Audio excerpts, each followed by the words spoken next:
Hi everyone, this is Sarfraz from Aristotle Prep, and we are looking at question number 46 from the OG 13 Critical Reasoning chapter. The stimulus says, if the county continues to collect residential trash at current levels, landfills will soon be overflowing and parkland will need to be used in order to create more space. Okay. Charging each household a fee for each pound of trash it puts out for collection will induce residents to reduce the amount of trash they create. This charge will therefore protect the remaining county parkland.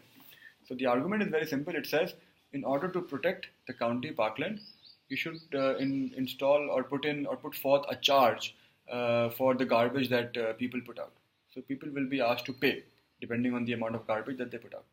The assumption is that because people will have to pay the money, they would be less inclined to put out garbage. That's one assumption. The other assumption could be a little bigger, which is there is no other way in which the parkland could be harmed, because the agenda is to protect the county parkland. So with that thought process, we will look at the options. It's an assumption question, by the way. Which of the following is an assumption made in drawing the conclusion above? So A says, residents will reduce the amount of trash they put out for collection by reducing the number of products they buy. Now, I have no idea how will they reduce the amount of trash. Is it by reducing the number of products they buy or some other way? No clue. So A can't be the answer. I can't assume that, obviously. B says, the collection fee will not significantly affect the purchasing power of most residents, even if their households do not reduce the amount of trash they put out. If it does not affect the purchasing power, then why would I care? I mean, even if you put forth a collection fee, which makes no difference to my purchasing power, I will happily pay you the fee. I will not cut down on the trash, which means your parkland will not be protected. So had B actually said that it will affect the purchasing power, that it will significantly erode the purchasing power of most residents, then that could have may have been the answer. So B in its current form is totally wrong. C says, the collection fee will not induce residents to dump their trash in the parklands illegally. And this looks very good, because if you negate it, then what you're saying is the collection fee will induce residents to dump their trash in the parklands illegally, which means you will not be able to protect your parkland despite having the collection fee in place.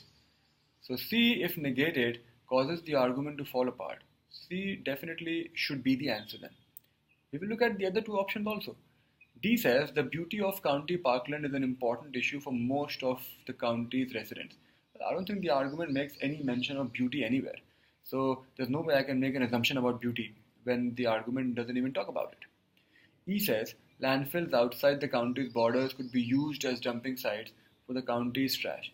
Again, nobody is asking you to give an alternative suggestion.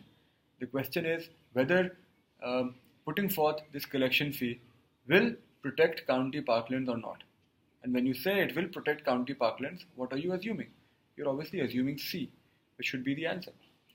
A lot of people get foxed in this particular question. I've seen a lot of people go with options like B or even E, even D, but they're all wrong, as I've just explained.